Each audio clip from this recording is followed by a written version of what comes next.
একদিন এক শিক্ষক ক্লাসরুমের মধ্যে 100টি বেলুন নিয়ে ঢুকলেন এবং প্রত্যেকটা ছাত্রের হাতে একটা করে বেলুন দিয়ে বললেন, তোমরা তোমাদের নাম এই বেলুনের মধ্যে লিখে বেলুনগুলো আবার আমার কাছে ফেরত দিবা।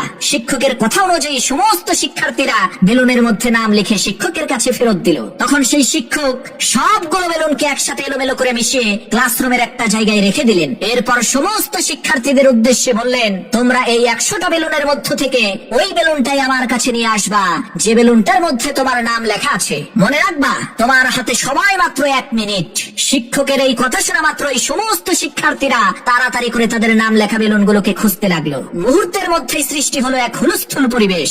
এতগুলো বেলুনের মাঝে নিজের নাম লেখা বেলুনটাকে 1 মিনিটের মধ্যে খুঁজে বের করা তো এত সহজ না। দুর্ভাগ্যবশত 1 মিনিট শেষ হয়ে গেল, কিন্তু কেউই তার নিজের নাম লেখা বেলুনটাকে খুঁজে পেল না। তখন শিক্ষক তাদেরকে নতুন একটা নির্দেশনা দিলেন যে তোমরা প্রত্যেকেই একটা করে বেলুন হাতে তুলে নাও এবং ওই বেলুনের মধ্যে যার নাম লেখা আছে বেলুনটা তাকে দিয়ে দাও।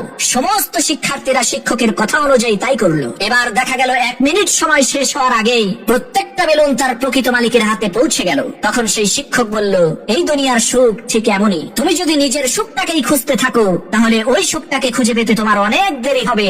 আর যদি তুমি অন্যের সুখ খুঁজে পেতে সাহায্য করো তাহলে খুব দ্রুতই নিজের সুখটাও তোমার কাছে চলে আসবে।